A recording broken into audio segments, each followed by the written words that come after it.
Hi welcome to competitive cracker. എല്ലാവർക്കും competitive ക്രാക്കറിൻ്റെ technical PSC ചാനലിലേക്ക് സ്വാഗതം. ഇപ്പോൾ നമ്മൾ ഈ ഒരു സെക്ഷനിൽ ഡിസ്കസ് ചെയ്യാനായിട്ട് പോകുന്നത് നമ്മുടെ ബയോളജിയിൽ അല്ലെങ്കിൽ ജീവശാസ്ത്രത്തിലെ ഏറ്റവും ഇമ്പോർട്ടൻ്റ് ആയിട്ടുള്ള അല്ലെങ്കിൽ മുൻ വർഷങ്ങളിൽ ചോദിച്ച ചോദ്യങ്ങളും അതിൻ്റെ കൺസെപ്റ്റുകളുമാണ് നമ്മൾ ഈ ഒരു സെക്ഷനിൽ ഡിസ്കസ് ചെയ്യാനായിട്ട് പോകുന്നത്.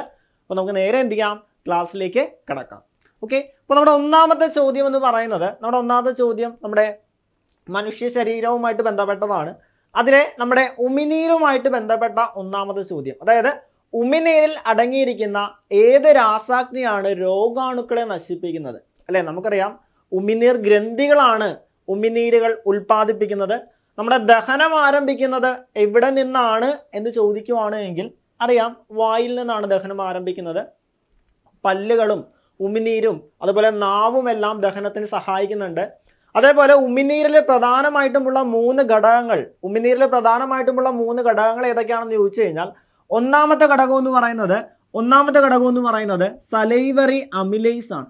എന്താ സലൈവറി അമിലേസ്? ഞാൻ ഷോർട്ടാക്കി എന്ന് ഇടുകയാണ്. സലൈവറി അമിലേസ്, പേര് മറക്കണ്ട, സലൈവറി അമിലേസ്. ഉമിനീരിലുള്ള ഒന്നാമത്തെ ഘടകം ഏതാണെന്ന് ചോദിച്ചു കഴിഞ്ഞാൽ അത് സലൈവറി അമിലേസ് ആണ്. ഉമിനീരിലുള്ള രണ്ടാമത്തെ ഘടകം ഏതാണെന്ന് ചോദിച്ചു കഴിഞ്ഞാൽ അത് ലൈസോസൈം ആണ്. എന്താ? ലൈസോസൈം ആണ്. ഞാൻ ജസ്റ്റ് എല്ലാം ഇടുകയാണ്. ലൈസോസൈം എന്ന് പറയുന്ന രണ്ടാമത്തെ ഘടകം. ഉമിനീരിലുള്ള മൂന്നാമത്തെ ഘടകം ഏതാണെന്ന് ചോദിച്ചു കഴിഞ്ഞാൽ നമ്മുടെ ശ്ലേഷ്മം അല്ലെങ്കിൽ മ്യൂക്കസ് ആണ്. അപ്പൊ ഉമിനീരിലെ പ്രധാനമായിട്ടും മൂന്ന് ഘടകങ്ങളാണ് ഉള്ളത്. അതിൽ ഒന്നാമത്തെ സലൈവറി അമിലേസ് ആണ്, രണ്ടാമത്തെ ലൈസോസൈം ആണ്, മൂന്നാമത്തെ ശ്ലേഷ്മം. അതിൽ കേട്ടോളുക, സലൈവറി അമിലേസിന്റെ ധർമ്മം എന്ന് പറയുന്നത് നമ്മൾ കഴിക്കുന്ന അന്നജത്തെ എന്താക്കി മാറ്റുന്നു? മാൾട്ടോസ് ആക്കി മാറ്റുന്നു. അന്നജത്തെ മാൾട്ടോസ് ആക്കി മാറ്റാൻ സഹായിക്കുന്നത് ഉമിനീരിലുള്ള സലൈവറി അമിലേസുകളാണ്. അതേപോലെ ലൈസോസൈം എന്ന് പറയുന്ന ഒരു എൻസൈമാണ്. നമ്മൾ കഴിക്കുന്ന ഭക്ഷണത്തിലുള്ള രോഗാണുക്കൾ ഉണ്ടാവും അല്ലെ, ആ രോഗാണുക്കളെ നശിപ്പിക്കുന്നു അല്ലെ. രോഗാണുക്കളെ നശിപ്പിക്കുന്നത് ഉമിനീരിലുള്ള ലൈസോസൈം എന്ന് പറയുന്ന എൻസൈമുകളാണ്. പിന്നീടാണ് ശ്ലേഷ്മം എന്ന് പറയുന്നത്. ആ ശ്ലേഷ്മം നമ്മുടെ ഭക്ഷണത്തെ എന്താക്കുന്നു? വഴുവഴുപ്പുള്ളതാക്കുന്നു. അപ്പൊ ഭക്ഷണത്തെ വഴുവഴുപ്പുള്ളതാക്കാൻ സഹായിക്കുന്നത് ആരാണെന്ന് ചോദിച്ചു കഴിഞ്ഞാൽ അത് ശ്ലേഷ്മമാണ്. ഇനി നമുക്ക് ആൻസർ ചെയ്യാമല്ലോ. അവിടെ ഉമിനീരിൽ അടങ്ങിയിരിക്കുന്ന ഏത് രാസാഗ്നിയാണ് രോഗാണുക്കളെ നശിപ്പിക്കുന്നത് എന്നുള്ളതാണ്. ഏതാണ്? സലൈവറി അമിലേസ് ആണോ? സലൈവറി അമിലേസ് അല്ല. സലൈവറി അമിലേസ് ഉമിനീരിൽ അടങ്ങിയിട്ടുണ്ട്, പക്ഷെ അന്നജത്തെ മാൾട്ടോസ് ആക്കുന്നു. പെപ്സിൻ അല്ല, അത് നമ്മുടെ ഗ്യാസ്ട്രിക് ജ്യൂസിലുള്ളതാണ് കേട്ടോ, ആമാശയവുമായിട്ട് ബന്ധപ്പെട്ട ഭാഗങ്ങളിലുള്ളതാണ്. ലിപ്പേസും അല്ല. ഏതാ കറക്റ്റ് ആൻസർ? ലൈസോസൈം എന്ന് പറയുന്ന എൻസൈമാണ്. ലൈസോസൈമാണ് ഭക്ഷണത്തിലുള്ള രോഗാണുക്കളെ നശിപ്പിക്കുന്നത്. ഓക്കെ അല്ലേ? അടുത്ത ചോദ്യത്തിലേക്ക് പോവാം. രണ്ടാമത്തെ ചോദ്യം ഇതാണ്. ഭൂമിയുടെ ശ്വാസകോശം എന്നറിയപ്പെടുന്നത് ഏതാണ്? വന്ന ചോദ്യമാണ്, വളരെ സിമ്പിൾ ആയിട്ടുള്ളതാണ്. എന്താണ്? നമ്മുടെ ഭൂമിയുടെ ശ്വാസകോശം ഏതാണ് എന്ന് ചോദിച്ചു കഴിഞ്ഞാൽ ഒരു ഡൗട്ട് ഇല്ലാണ്ട് പറയാം. ഏതാ? നമ്മുടെ മഴക്കാടുകൾ അല്ലെ. മഴക്കാടുകളാണ് എന്ത്? ഭൂമിയുടെ ശ്വാസകോശം എന്ന് അറിയപ്പെടുന്നതെന്ന് മനസ്സിലാക്കാം. ഓക്കെ അല്ലെ? അപ്പൊ വന്ന ചോദ്യമാണ്, ഭൂമിയുടെ ശ്വാസകോശം ഏതാണ്? മഴക്കാടുകളാണ് പ്രധാനമായിട്ടും നമ്മുടെ ഭൂമിയുടെ ശ്വാസകോശം എന്നറിയുന്നതെന്ന് മനസ്സിലാക്കുക. ഓക്കെ അല്ലെ? അടുത്ത ചോദ്യം, താഴെ പറയുന്നവയിൽ മനുഷ്യ ദഹന വ്യവസ്ഥയുടെ പ്രവർത്തനം അല്ലാത്തത്, മനുഷ്യ ശരീരവുമായിട്ട് ബന്ധപ്പെട്ട ഒരു ചോദ്യമാണ്. അതിൽ ദഹന വ്യവസ്ഥയുടെ പ്രവർത്തനം അല്ലാത്തത് ഏതാണ് എന്നുള്ളതാണ് ചോദ്യം. ഭക്ഷണത്തെ ചെറിയ തന്മാത്രകളാക്കി മാറ്റുന്നു. അതാണ് ആക്ച്വലി ദഹനം എന്ന് പറയുന്നത്. നമ്മൾ കഴിക്കുന്ന ഭക്ഷണത്തെ ലഘു ഘടകങ്ങളാക്കി മാറ്റുന്ന പ്രക്രിയയാണ് ദഹനം എന്ന് പറയുന്നത്. അപ്പോൾ തീർച്ചയായിട്ടും അത് ദഹനവുമായിട്ട് ബന്ധപ്പെട്ട പോയിന്റാണ് ഒന്നാമത്. ഇനി രണ്ടാമത്തത്, പോഷകഘടകങ്ങൾ രക്തചംക്രമണത്തിലേക്ക് ആഗിരണം ചെയ്യുന്നു അല്ലടാ. അതാണ് ആഗീരണം എന്ന് പറയുന്ന പ്രോസസ്സ് അല്ലെ. നമ്മൾ കഴിക്കുന്ന ആഹാരത്തിൽ ലഘുഘടകങ്ങളാക്കി അതിൽ നിന്ന് പോഷകഘടകങ്ങൾ ആഗീരണം ചെയ്യുന്നു അല്ലെ. പോഷകഘടകങ്ങൾ ആഗീരണം ചെയ്യുന്നു എവിടെ വെച്ച്? നമ്മുടെ ചെറുകുടലിൽ വെച്ച്. അതും ശരിയായിട്ടുള്ള സ്റ്റേറ്റ്മെന്റ് ആണ്. അതേപോലെ ശരീര താപനില നിയന്ത്രിക്കുന്നതിൽ ഈ ദഹനവുമായിട്ട് പങ്കില്ലാത്ത ഒന്നാമത്തെ പോയിന്റ് ആണ്. അപ്പൊ അത് തെറ്റാണ്.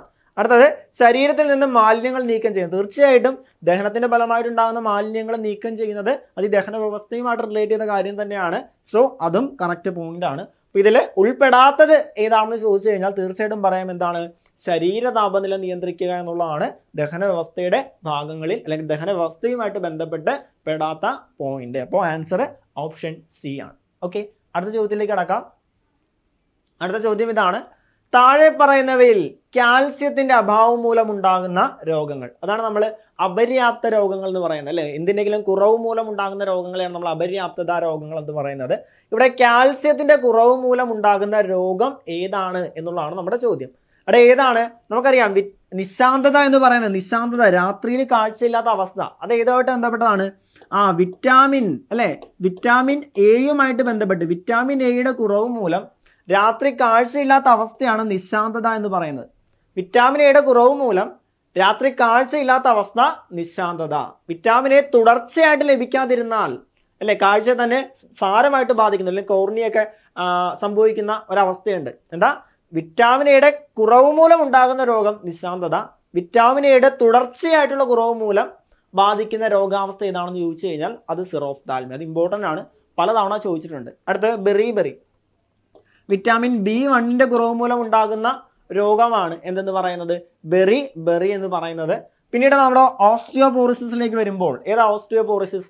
കറക്റ്റ് ആണ്. എന്താ, കാൽസ്യത്തിന്റെ കുറവ് മൂലം അല്ലെ, കാൽസ്യത്തിന്റെ കുറവ് മൂലം ഉണ്ടാകുന്ന രോഗം ഏതാണ് എന്ന് ചോദിച്ചു കഴിഞ്ഞാൽ ഒരു ഡൗട്ടും ഇല്ലാതെ പറയാം ഏതാണ്, ഓസ്റ്റിയോപോറിസിസ് ആണ്. അതായത് നമ്മുടെ അസ്ഥികളിൽ പോറുകൾ ഉണ്ടാകുന്നു, സുഷിരങ്ങൾ ഉണ്ടാകുന്നു.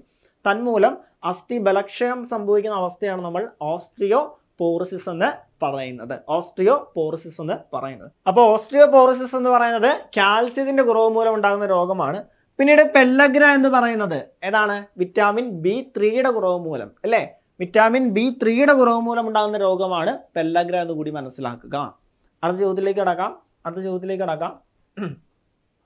ചോദ്യം ഇതാണ്, ഡെങ്കിപ്പനി പരത്തുന്നത് ഏത് തരം കൊതുകുകളാണ്? ഇവിടെ ഡെങ്കിപ്പനി പരത്തുന്നത് ഏത് തരം കൊതുകുകളാണെന്ന് ചോദിച്ചു കഴിഞ്ഞാൽ ഒരു ഡൗട്ടും വേണ്ട, ആരാണ്, ഈഡീസ് ഈജിപ്തി എന്ന് പറയുന്ന കൊതുകുകളാണ് ഡെങ്കിപ്പനി പരത്തുന്നത്. അപ്പോൾ അനോഫിലസ് പെൺകൊതുകുകൾ, അനോഫിലസ് പരത്തുന്നത് അല്ലെങ്കിൽ ഏത് രോഗമാണ് പരത്തുന്നത് ചോദിച്ചു കഴിഞ്ഞാൽ മലേറിയ അല്ലെ, അത് ഇമ്പോർട്ടൻ്റ് ആണ്. മലേറിയ പരത്തുന്ന കൊതുകുകൾ അതിന്റെ വാഹകർ ആരാണെന്ന് ചോദിച്ചു കഴിഞ്ഞാൽ അത് അനോഫിലസ് പെൺകൊതുകുകളാണ്.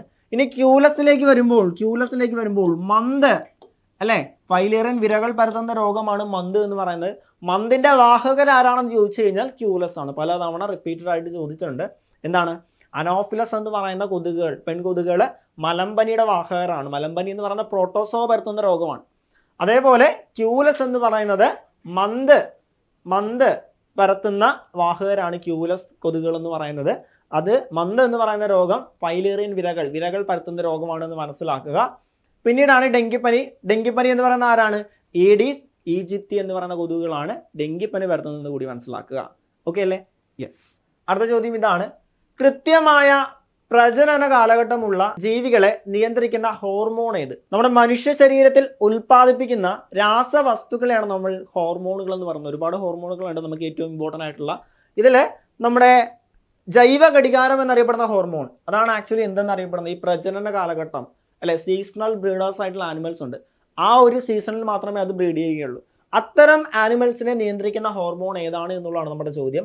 ഒരു ഡൗട്ടും ഇല്ലാണ്ട് പറയാം, ഏതാണ്, നമ്മുടെ ബയോളജിക്കൽ ക്ലോക്ക് എന്നറിയപ്പെടുന്ന പീനിയൽ ഗ്ലാൻഡ് സെക്രീറ്റ് ചെയ്യുന്ന മെലാട്ടോണിൻ, ജൈവ ഘടികാരം എന്നൊക്കെ അറിയപ്പെടുന്ന മെലാട്ടോണിൻ എന്ന് പറയുന്ന ഹോർമോൺ ആണ് എന്തെന്നറിയപ്പെടുന്നത്, ഈ പറഞ്ഞ പ്രത്യേക പ്രജനന കാലമുള്ള ജീവികൾക്ക് ഒരു നിയന്ത്രിക്കുന്ന ഹോർമോൺ എന്ന് മനസ്സിലാക്കുക. അതേപോലെ ആൽഡോസ്റ്റെറോൺ അല്ലെ, ലവണജല സന്തുലനം, നമ്മുടെ ശരീരത്തിൽ ലവണജല സന്തുലനം സാധ്യമാക്കുന്ന ഹോർമോൺ ഏതാണെന്ന് ചോദിച്ചു കഴിഞ്ഞാൽ അത് ആൽഡോസ്റ്റെറോൺ ആണ്. തൈമസ് ഗ്ലാൻഡ് പ്രൊഡ്യൂസ് ചെയ്യുന്ന തൈമോസിൻ അല്ലെ, തൈമോസിൻ എന്ന് പറയുന്നത് എന്താണ്, യുവത്വ ഹോർമോൺ അല്ലെങ്കിൽ യൂത്ത് ഹോർമോൺ എന്നറിയപ്പെടുന്നത് തൈമസ് ഗ്ലാൻഡ് സെക്രീറ്റ് ചെയ്യുന്ന തൈമോസിൻ ആണ്. പിന്നീടാണ് ഓക്സിടോക്സിൻ എന്ന് പറയുന്നത്, അല്ലെ ഈ ഓക്സിടോക്സിൻ എന്ന് പറഞ്ഞാൽ ഹൈപ്പോതലാമസ് പ്രൊഡ്യൂസ് ചെയ്യുന്ന ഒരു ഹോർമോൺ ആണ് ഓക്സിടോക്സിൻ എന്ന് പറയുന്നത് കൂടി മനസ്സിലാക്കാം. അപ്പോൾ ഇതിൽ എന്താണ്, പ്രജനന കാലവുമായിട്ട് ബന്ധപ്പെട്ട ഹോർമോൺ അത് മെലാട്ടോണിൻ, ജൈവ ഘടികാരം എന്നറിയപ്പെടുന്ന മെലാട്ടോണിൻ എന്ന് പറയുന്ന ഹോർമോണാണ്.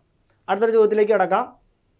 ചോദ്യം ഇതാണ്, വർണ്ണാന്തത ഉള്ളവരെ സൈന്യത്തിലോ ഡ്രൈവർ, പൈലറ്റ് മുതലായ ജോലികളിൽ തിരഞ്ഞെടുക്കില്ല. കാരണം ഈ വർണ്ണാന്തത എന്ന് പറയുന്നത് എന്താണ്? ഒരു ജനിതക രോഗമാണ്, ജീനുകളുടെ വൈകല്യം മൂലം ഉണ്ടാകുന്ന രോഗമാണ്. നമുക്കറിയാം നമ്മുടെ പ്രാഥമിക വർണ്ണങ്ങൾ എന്ന് പറയുന്നത് പച്ച, നീല, ചുവപ്പ് തുടങ്ങിയവയാണ് പ്രാഥമിക വർണ്ണങ്ങൾ. പനിച്ചു എന്ന് നമ്മൾ പറയും. അതിൽ പച്ച, ചുവപ്പ് നിറങ്ങൾ അവർക്ക് തിരിച്ചറിയാനായിട്ട് സാധിക്കില്ല. പച്ച, ചുവപ്പ് നിറങ്ങൾ തിരിച്ചറിയാൻ സാധിക്കില്ല. നീല നിറം അവർക്ക് തിരിച്ചറിയാം. എന്ത് ചെയ്യാം? നീല നിറം അവർക്ക് തിരിച്ചറിയാം. അപ്പം അങ്ങനെ ചോദിച്ചിട്ടുണ്ട്, വർണ്ണാന്തത ഉള്ളവർക്ക് തിരിച്ചറിയാൻ സാധിക്കുന്ന പ്രാഥമിക നിറം ഏത്? നീല നിറമാണ്. പച്ചയും ചുവപ്പും അവർക്ക് തിരിച്ചറിയാൻ സാധിക്കില്ല, അല്ലേ? അത്തരം രോഗങ്ങളാണ് എന്തെന്ന് പറയുന്നത്? ഈ വർണ്ണാന്തത എന്ന് പറയുന്നത് ജനിതക രോഗമാണ്. കണ്ണിന്റെ ലെൻസ് അതാര്യമായി കാഴ്ച വ്യക്തമാകാത്തത് കൊണ്ട് തെറ്റാണ്, അല്ലേ? കോൺ കോശങ്ങളുടെ തകരാറ് മൂലം, കോൺ കോശങ്ങൾ എന്ന് വെച്ചാൽ അവിടെയുള്ള കണ്ണിലുള്ള പ്രത്യേകതരം കോശങ്ങളാണ് കോൺ കോശങ്ങൾ. ചുവപ്പ്, പച്ച എന്നീ നിറങ്ങൾ വേർതിരിച്ചറിയാൻ അറിയാൻ സാധിക്കാത്തത് കൊണ്ട്, അത് ശരിയല്ലേ? അടുത്തത് റോഡ് കോശങ്ങളും അതാണ്, പക്ഷേ രാത്രിയിൽ കാഴ്ചയ്ക്ക് സഹായിക്കുന്ന കോശങ്ങളാണ്, അതുകൊണ്ട് തെറ്റാണ്. റെറ്റിനാലിന്റെ കുറവ് മൂലം മങ്ങിയ വെളിച്ചത്തിൽ കാഴ്ച സാധ്യമാക്കാത്തതുകൊണ്ട്, അല്ലെ? അതും തെറ്റാണ്. അപ്പൊ അതിന്റെ കറക്റ്റ് ആൻസർ എന്താണ്? കോൺ കോശങ്ങളാണ് പകല് കാഴ്ചയ്ക്ക് സഹായിക്കുന്നത്. റോഡ് കോശങ്ങൾ രാത്രി. രാത്രിനെ കണക്ട് ചെയ്താൽ മതി. റോഡ് രാത്രി. ഇപ്പോൾ രാത്രിയല്ല, പകല് നിറങ്ങൾ കാണാൻ സാധിക്കാത്ത അവസ്ഥയാണ് വർണ്ണാന്തത. അതുകൊണ്ട് തന്നെ ആൻസർ ഓപ്ഷൻ ബി ആണ്. എന്ത്? കോൺ കോശങ്ങളുടെ തകരാറ് മൂലം, ജനിതക വൈകല്യം മൂലം കോൺ കോശങ്ങളുടെ തകരാറ് മൂലം ഉണ്ടാകുന്ന രോഗമാണ് എന്ത്? ഈ വർണ്ണാന്തത എന്ന് പറഞ്ഞ് മനസ്സിലാക്കുക. അതൊരു ജനിതക രോഗം കൂടിയാണ്. ഓക്കെ അല്ലേ? അടുത്തൊരു ചോദ്യം, ഇന്ത്യയിലെ 3 എക്കോളജിക്കൽ ഹോട്ട്സ്പോട്ടുകൾ ഏതെല്ലാം? എക്കോളജിക്കൽ ഹോട്ട്സ്പോട്ടുകൾ അതായത് ബയോഡൈവേഴ്സിറ്റി കൂടിയ സ്ഥലങ്ങളെ നമ്മൾ ഹോട്ട്സ്പോട്ടുകളാക്കി പ്രഖ്യാപിച്ചിട്ടുണ്ട്. അതിൽ ഇന്ത്യയിലെ പ്രധാനപ്പെട്ട എക്കോളജിക്കൽ ഹോട്ട്സ്പോട്ടുകൾ ഇതിൽ ഏതാണെന്നുള്ളതാണ്. മെഡിറ്ററേനിയൻ കടൽ ഇന്ത്യയിലല്ല, നമുക്കതുകൊണ്ട് കണക്ട് ചെയ്യാം, അത് തെറ്റാണ്. കാലിഫോർണിയൻ കാടുകൾ ഇന്ത്യയിലല്ല, തെറ്റാണ്. പശ്ചിമഘട്ടം, മെഡഗാസ്കർ, ഹിമാലയ ഇതും ഇന്ത്യയിലല്ല, തെറ്റാണ്. മെഡഗാസ്കർ ഇന്ത്യയിലല്ല. ഏതൊക്കെയാണ്? ഇൻഡോ ബർമ, വടക്ക് കിഴക്കൻ ഹിമാലയം, പശ്ചിമഘട്ടം. ഇതാണ് ഇന്ത്യയിൽ നിന്നുള്ള ഏറ്റവും പ്രധാനപ്പെട്ട 3 എക്കോളജിക്കൽ ഹോട്ട്സ്പോട്ട്. അപ്പോൾ ആൻസർ എന്ന് പറയുന്ന ഓപ്ഷൻ ഡി ആണ്. ഏതൊക്കെയാണ്? ഇൻഡോ ബർമ, വടക്ക് കിഴക്കൻ ഹിമാലയം, അതേപോലെ തന്നെ പശ്ചിമഘട്ടം എന്നിവയാണ് എന്തെന്ന് പറയുന്നത്? എക്കോളജിക്കൽ ഹോട്ട്സ്പോട്ടുകൾ എന്ന് മനസ്സിലാക്കുക. ഓക്കെ അല്ലേ? അടുത്തൊരു ചോദ്യം, മസ്തിഷ്കത്തിലെ വൈദ്യുത തരംഗങ്ങളെ രേഖപ്പെടുത്തുന്ന ഉപകരണം. മസ്തിഷ്കത്തിലെ വൈദ്യുത തരംഗങ്ങളെ രേഖപ്പെടുത്തുന്ന ഉപകരണം ഏതാണെന്ന് ചോദിച്ചു കഴിഞ്ഞാൽ CT സ്കാനും MRIയും എല്ലാം ആന്തരിക അവയവങ്ങളുടെ 3D സ്ട്രക്ചർ അളക്കാൻ ഉപയോഗിക്കുന്ന ഉപകരണമാണ്. അപ്പോൾ അതുകൊണ്ട് അതല്ല.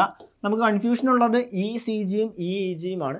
ECG എന്ന് വെച്ച് കഴിഞ്ഞാൽ ഇലക്ട്രോ കാർഡിയോഗ്രാം ആണ്. ഇലക്ട്രോ കാർഡിയോഗ്രാം എന്ന് വെച്ച് കഴിഞ്ഞാൽ ഹൃദയസ്പന്ദനത്തിന്റെ നിരക്കളക്കാൻ ഉപയോഗിക്കുന്ന ഉപകരണമാണ് ECG എന്ന് പറയുന്നത്.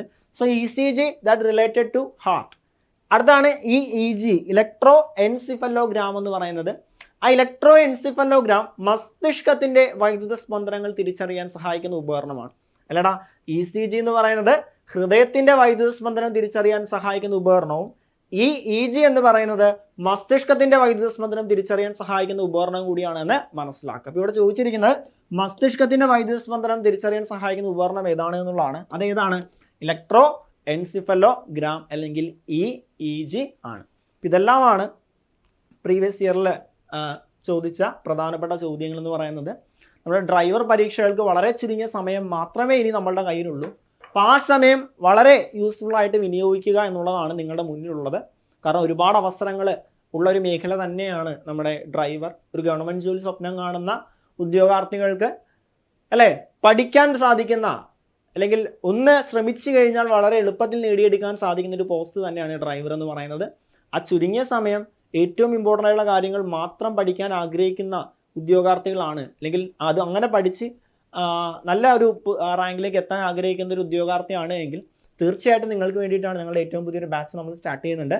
അല്ല, ഏറ്റവും ഇമ്പോർട്ടൻ്റ് ആയ കാര്യങ്ങൾ ഇൻക്ലൂഡ് ചെയ്തൊരു ബാച്ചാണ്. അപ്പോൾ അതിൽ ജോയിൻ ചെയ്യാൻ ആഗ്രഹിക്കുന്ന ഉദ്യോഗാർത്ഥിയാണെങ്കിൽ നിങ്ങൾ എന്ത് ചെയ്യുക? താഴെ കാണുന്ന നമ്പർ നിങ്ങളെ കോൺടാക്ട് ചെയ്യുക. Okay, thank you so much. അപ്പോൾ മറ്റൊരു വീഡിയോ ആയിട്ട് നമുക്ക് വീണ്ടും കാണാം. ചാനൽ ആദ്യമായിട്ടാണ് കാണുന്നതെങ്കിൽ നിങ്ങൾ സബ്സ്ക്രൈബ് ചെയ്യുക. So thank you so much.